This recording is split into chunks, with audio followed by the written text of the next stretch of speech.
Happy new month! It's been a while and Kisii University Christian Union Christian Minds talk show is back. Yes, we are here and welcome to Economic Breakdown Talk Show. I will be your host, Lilian Peva-Wairimu. Today I am joined by my friends Frederick Bundi and John Mutia. Our chief guest is Mr. Anthony Njagi, who is an entrepreneur and an author. You're welcome. So, Mr. Anthony, who do you think is to blame for the tough economy right now in Kenya? Is it the government or we, the citizens? Thank you, Lillian, for that question. It is no secret that we are undergoing tough economic times. When you talk to people both in towns and villages, times are hard and times are tough. I can only imagine how much worse it is for the students. There's a way I would look at it. A tough economy is brought about by many factors. From where I sit, I know the government has a part to play, and probably not necessarily just this current government, because what they're implementing is basically what they inherited even from the previous one. You will reckon that this government hasn't even had a single budget. Their first budget will be done this year. So there's a lot that they inherited from the previous government, and to some extent there are policies that basically set up this government for maybe tough economic times. Whether they were inevitable or not, we may not know, because we know we're just recovering from the COVID pandemic, in which case the government at that time had to do a lot of borrowing to sustain the tax cuts that were going at that time and the spending that was needed to stimulate the economy. You remember the government had a lot of expenditure to do, even on the PPEs and what have you. So to a large extent there is a burden that we are paying now, but which was precipitated by the COVID pandemic. We also know that our loans were restructured, and this is the time now that we are repaying the loans. We can also say that part of the reason why we are also facing tough economic times could be something to do with the very expensive SGR loan that we are still servicing. We had a loan of 477 billion, which the previous government had an opportunity to enjoy a 5-year grace period.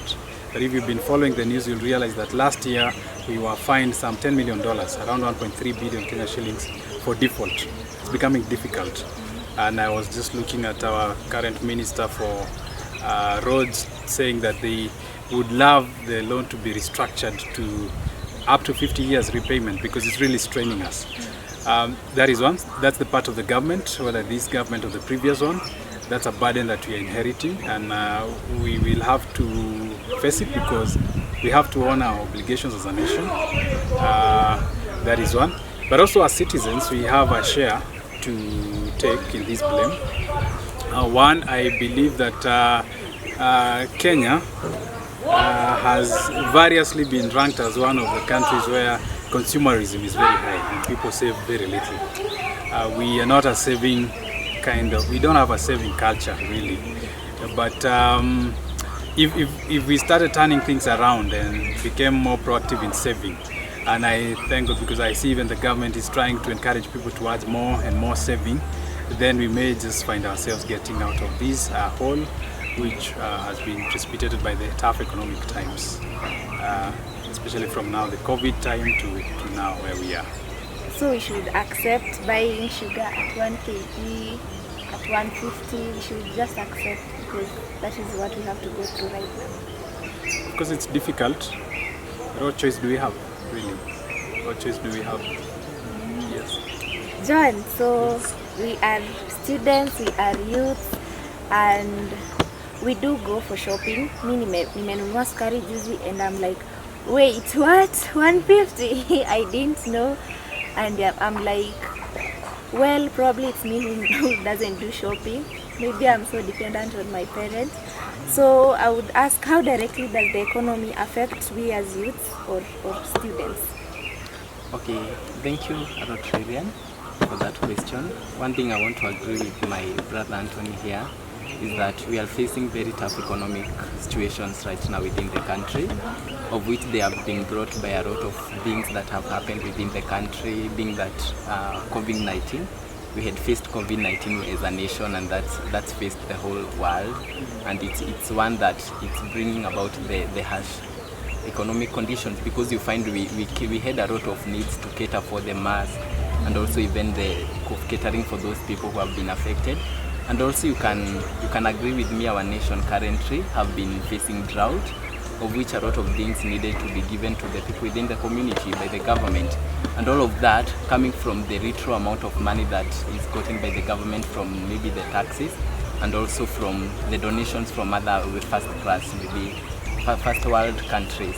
And now we as students, we have a lot of challenges with that. We have faced a lot of challenges, one of it being that a lot of things have hiked, most of them being even the basic necessities. We can agree with that. Even the foodstuffs have also hiked, and being that we are dependent within our parents or our guardians, it have made it even worse for us even to survive, some of us being even unable to sustain their basic needs. And also another problem that have encountered is it have brought about a lot of immoralities within the student fraternity, because we find that we have the youths, maybe the parents have sent some ritual that they have for this situation, but now you find that for you it can't be able to cater for all your needs, and now you have indulged into other behaviors which are not good, they are immoral, and even some are crimes. Maybe they have encountered. For me, it's something that I've encountered about theft. Some days back I was stolen a phone, and all those it's just because of this harsh economic problems that we are facing. As students, we have faced them. They have affected us directly, and for us now it's to start thinking that now we have this economic burden within us. How can we mitigate it so that we can be able to survive within this economy? Frederick, you're also a student. I'm a student. Unainama ama wewe uko fiti? Okay, let me start by agreeing on what they've said. Actually, we cannot blame the government alone. Even we citizens have a role to play. As Jage said, we are a country which is in a continuous spending spree. We like to spend a lot on even things which are of no need. And I think, adding on what he said, the part which government has led a single factor contribution, which is seen in every facet of our society, is about borrowing. We are a country which is much dependent on loans, and for our economy to grow, we have basically to cut the coat according to the size of the cloth. We cannot continue overspending, whereas we don't have the avenues to raise the money. If you remember last year, the members of parliament capped the article in the spending, whereby the borrowing ceiling was increased to 10 billion to make sure that the government borrowed more money to cater for their supplementary budgets. So if you continue spending, or if you continue borrowing without having alternative mechanisms of raising money, I think the economic meltdown will just continue. It will just not be stopped. And even last week is when the Treasury Cabinet Secretary was saying that we should prepare ourselves for tough times ahead. We shouldn't say that our economy has much stabilized. We need to prepare ourselves for other times ahead, because things are actually very real. On coming back to your question, as students, we have had the first encounter with the tough economic challenges. As you said, most of us, you will find that even if you go to our rooms, there is basically nothing to eat there. So you see a student just walking by the streets of the university, but he or she can just sustain even his living here because of how the things are. And I think even if you can say the last times, the students' population is actually in much crumbling. We are complaining every now and then. Even you can remember for some few weeks ago, the help had been delayed, and you see the unrest which was actually among the students. Because even if you call to your home right now and your parent tells you that you should wait, whereas you don't have anything, what will you do? So I think being in that seat as a student, I have faced it many times, and I can say that it's not only citizens, the local citizens who are feeling it, but we even as students. So, but it's upon us as students actually to consider even alternative means, because we cannot only be relying on some, probably you only need money from your parents for you to survive, and that actually is what we need to first of all seek to do. And the last part which I just want to talk on that is about our expenditure students. Let us actually be people who are scheme free. Just may you use the money for the right purpose, for the things which matter. Don't overspend, because actually the country is borrowing. You will continue borrowing. In a continuous borrowing spree, I don't know if you can help as a country. Yeah, we will come back to that because we will talk about that in a few. So, Mr. Njagi, you are once a student. Yeah, and how do we identify and explore various business ventures while we are still in campus? The excuse we have right now ni sasa sitko shule. So why should I venture into anything? Are online business an option, side hustles, or how, as students, what do we do in this economic depression that we have? Thank you, Lillian. I think opportunities abound, especially in this time and season. The COVID pandemic presented us with very wonderful opportunities when you decide to look at it from the side of the silver lining. Really, there is a silver lining because it was during the COVID times that it became very necessary for the government to emphasize, or rather even the universities to emphasize, that everybody must have a laptop or at least to a computer and access to a computer. You remember that at that time most students were having their classes online and exams as well. And so that opened up access. I remember because I operate in the space where I sell computers. The COVID season was the best for us sales-wise because every student was required to have a laptop. Otherwise they would miss out on classwork. Now, the idea was that when you're online, you can have a network right from your house, right from your room. You can be networked to the rest of your classmates, but you can also be networked to the rest of the country and the rest of the world. For me, that presented wonderful opportunities that we need to leverage right now. As students, I would say that because now almost everybody has access to a computer and internet. I mean, when I was walking this way, I could see students obviously browsing because there are different Wi-Fi points, which means internet is free by and large. You guys know where the network is strongest. The opportunity I see with that is a lot of work is available online.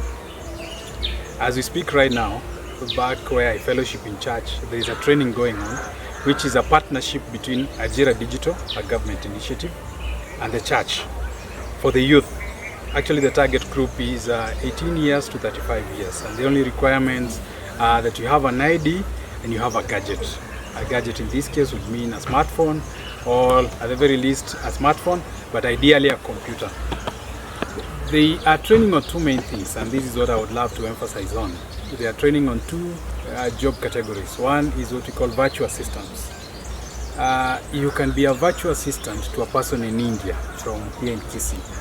You can be a virtual assistant to a person in the US, in Europe, from here in Kisii, and get paid in dollars, because gone are the days when people would need to be paid through checks, physical checks. Nowadays, something is just wired to your email through PayPal or just to your M-Pesa directly, and that's it. So people are earning money right from their hostels. And for those who care to look hard enough, you realize that there is a real opportunity in virtual assistant jobs. That is one. But number two, what they are training, because they are training only 2 modules for these 4 days, ending on Friday, which I believe is tomorrow. The second thing they are training on is content writing. Content writing, you'll never run out of business. You'll never run out of business. 2 more that I would add because of my own experience is transcription. Transcription, there is always work for transcription. I mean, anytime you watch a movie and you see subtitles coming there is a transcriber behind that.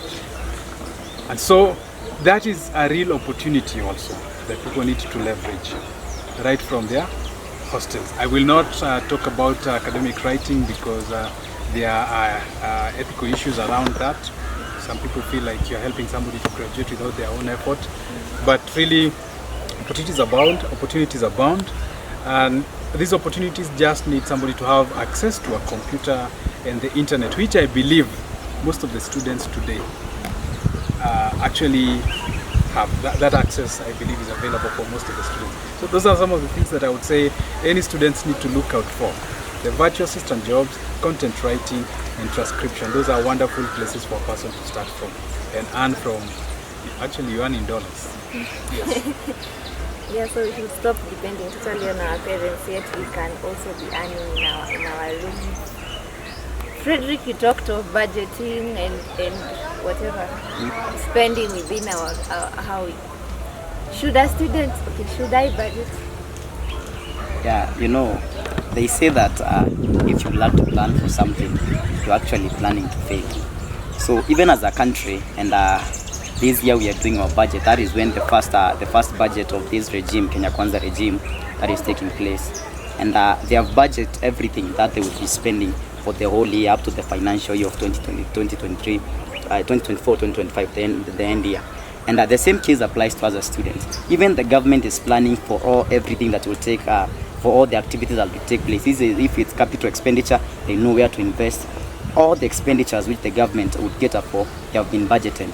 And the same case applies to us as students, because if you don't have a budget, you will actually be carried by that euphoria of just buying anything. You know, you see a nice clothes and you say, well, I just have some money, so I can just take that clothes. So it's actually better for us as students to budget for the little money that we have, because I know that we are living in a situation whereby we don't have money in our pockets. That is actually what the government promised us to get money into our pockets. I don't know the way which they are going to do so, but really they focus on that during the campaigns. But I'm still expectant to see if the government will do so. So we as students, actually budgeting is very, very key, because you will understand what you want to do in a particular semester. For example, when you begin the semester, you just plan, you know, the things. If it's foodstuffs, you buy them in plenty. If it's just these expenditures on general issues, you just budget them. And I think by that everything shall be very, very okay. So we should just avoid buying things out of our feelings, out of euphoria, and have a very clear set program on the things that we're going to purchase for a particular semester or even for a year, as the same case the government does. John, Yes. should we budget? Yeah, to start with, budgeting is very essential to all human beings, not necessarily even the student. As my friend here have said, even the government budgets for its full year, how the activities that it's going to conduct. Now, one importance of budgeting, you are going to identify the secondary needs and also the basic needs that you can't live without. This will help you to identify that I can't live without food, but I can live without a Wi-Fi. I can't live without clothes, but I can live without another thing that is not basic need. So that will help us to identify some things which are very basic. You can't be able to live without them as a human being, and also identify some of the secondary needs. They are important, yes, to us, but you can be able to live without them. That's one of the importance of budgeting. Another thing is that it's going to help us to identify, to protect ourselves from buying those unnecessary things. We as students, you find that most of the time we have money. I can't say that we don't have money, because even having 100 shillings, you have money. That's money you can use to do something. So you find when you have money, you get money, you normally use it recklessly. We go and buy some things which are very unnecessary, and then you find that we have misused them. And then coming to a certain period of time, you find that the money is gone, all of it is gone, and then you are there, you don't have even the food stuff. So you find it's going to help us to know on how to know the basic and the secondary needs, and also it's also going to help us to avoid misusing our monies recklessly. And also another importance of budgeting, it's going to help us to plan on the future. Now you find we as students, we normally get like that help loan, and you know that I'm going to get it after maybe a certain period of time. You can be able to budget this amount of money that I have. I'm going to use it for like 3 months before I get another amount of money. So you can be able to budget for it so that it doesn't reach a period and then you are stuck. Even you don't have maybe the school fees, or even you don't have the basic need. So budgeting is very essential to us as human beings, because it will help us to identify things that are necessary to us for that period of time. Yeah. Thank you. So budgeting, I think it's also a discipline. If you cultivate a discipline of budgeting, it becomes easy. So as we conclude, I would ask this one last question. Do we need to save, like, our chief staff would start by telling us, like, I mean, I don't earn, should I save?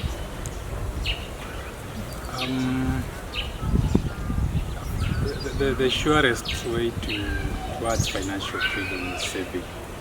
That's a fact that is universally acclaimed. And when you go back to biblical times and see how the prominence of Egypt came to be, especially during and post-Joseph times, you realize that when Joseph had the dream about, Pharaoh had the dream about the 7 lean cows and the 7 fat cows and the 7 grains. When he brought the interpretation to Joseph, he brought the dream to Joseph for interpretation.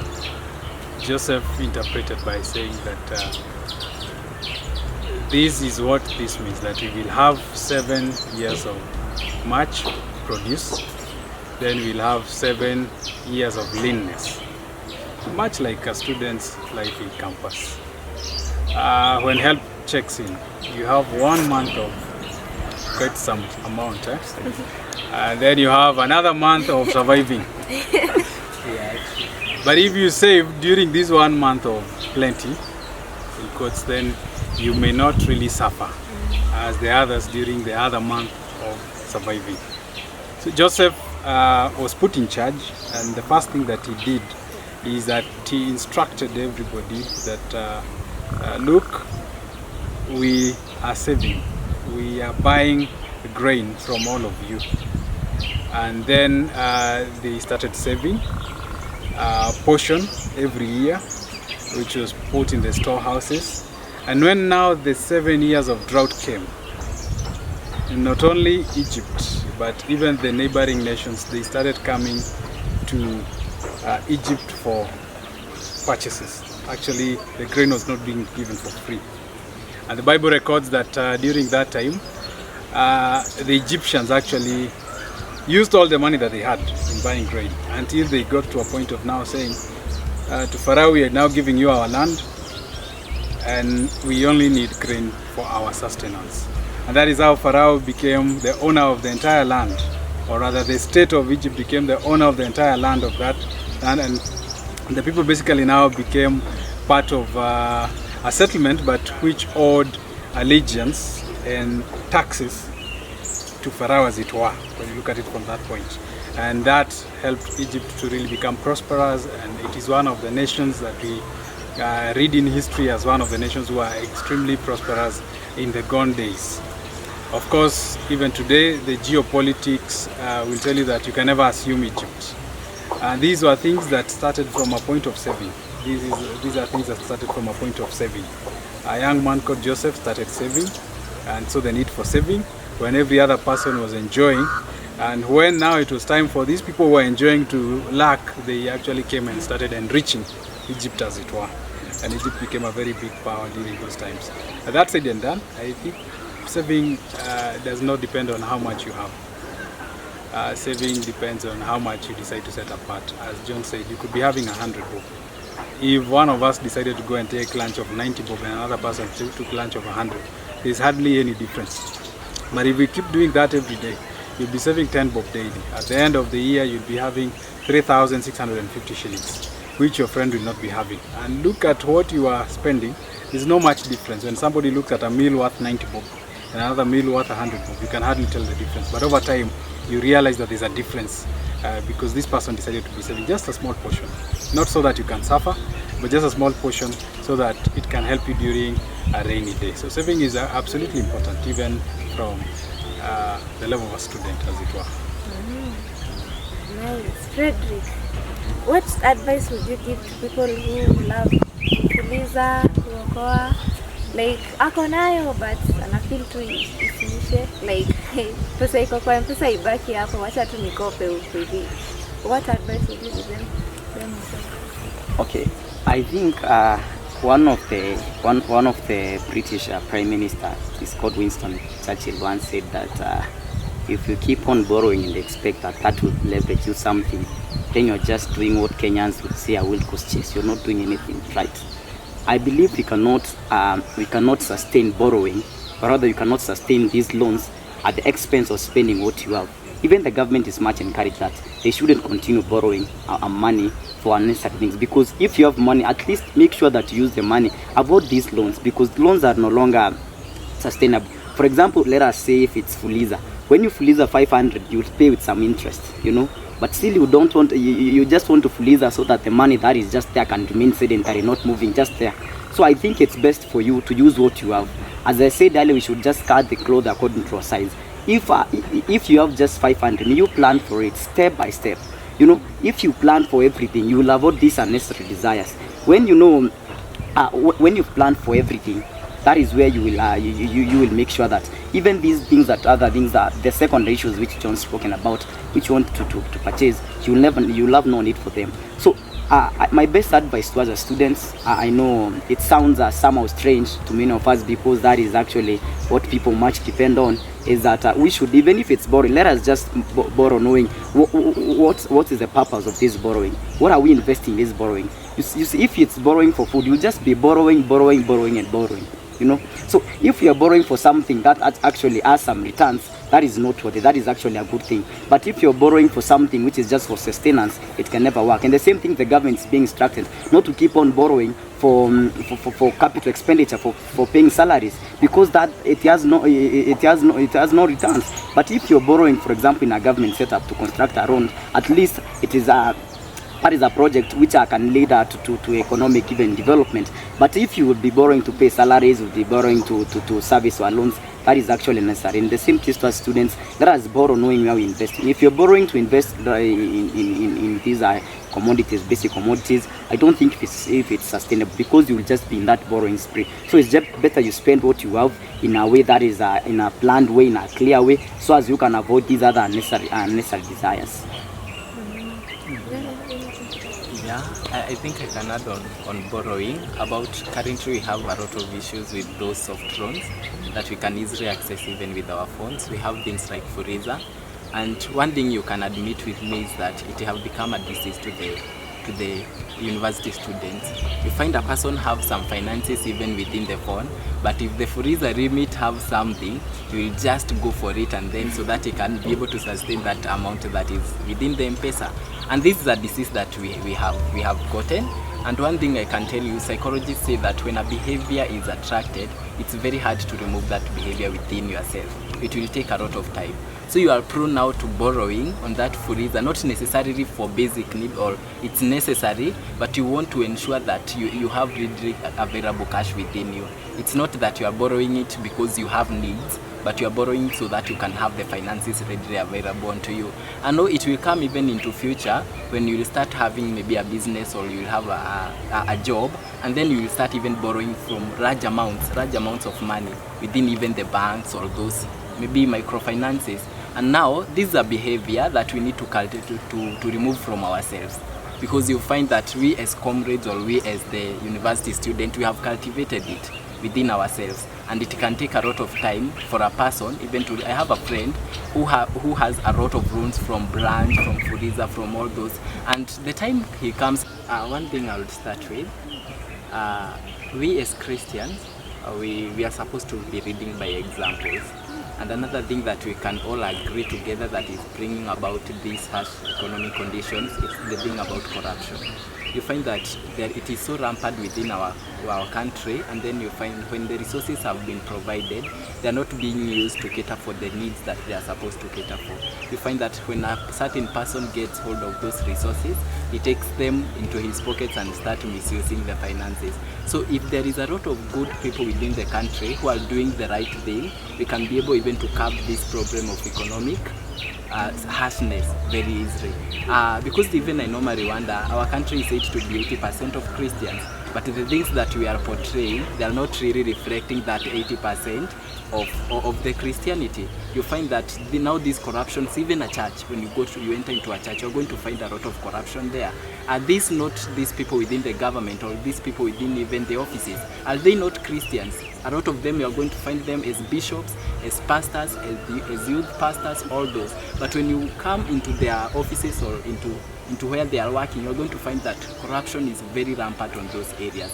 So one thing as a Christian that we are supposed to do is to act as examples. We be examples to those who are not even Christians, so that they can be able even to emulate our behaviors. And we are going to try now and curb this problem that we are facing. Another thing that we can do is to try and talk out.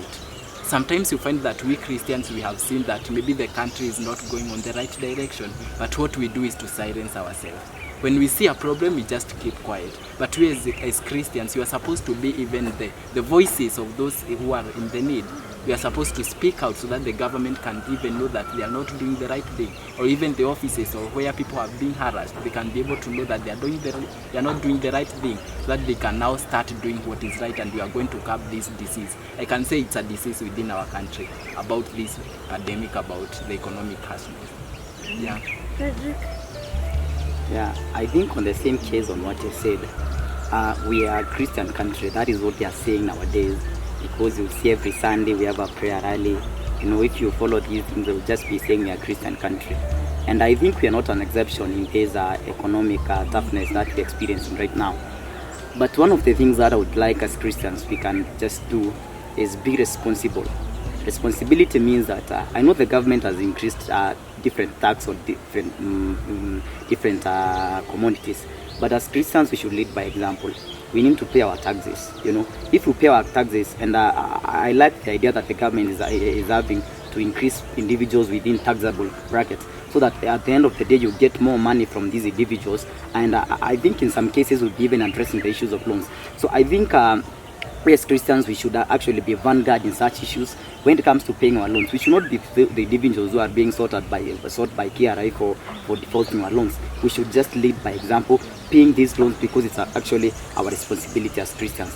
And on the second thing which I want to add, and I know we've seen about this issue again, it's about saving. We need to inculcate a culture of saving among Christians. You know, we shouldn't be individuals who have money, spend everything. I mean, when you have money, you spend everything, even without leaving an iota of something. At least let us have some assets. You know, I think by having that culture of saving, you know, it would just be it would sound somehow strange to Christians. But I believe we should make sure that we save a lot. We save on the money that we have, however little it is. It's just that passion to save that comes by. When you save little by, you know, it will just be, that saving just can be an agglomeration, just be keeping increasing. And at the end of the day, you shall be having something. So as Christians, we should just inculcate the culture of saving within ourselves. However big you are receiving, however small you are receiving, just make sure that you make something. You know, you save something. And on the third thing, as Christians, we should actually be individuals who showcase that we are patient with government.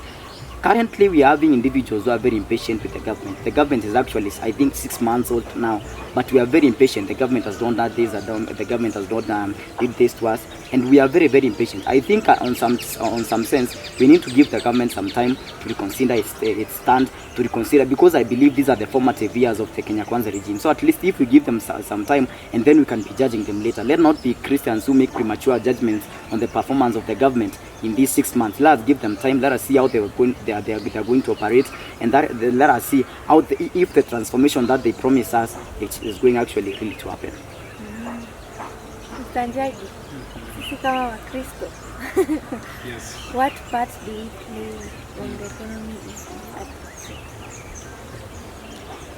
We are citizens of this nation, and I want to agree with my brother Fred and John that we have a role to play. I would look at the role in two ways. First thing is to emphasize on what Fred has said on saving. So like Joseph in the Bible, we must perpetuate and propagate a culture of saving. We cannot afford to be consuming everything. We must be a people who save.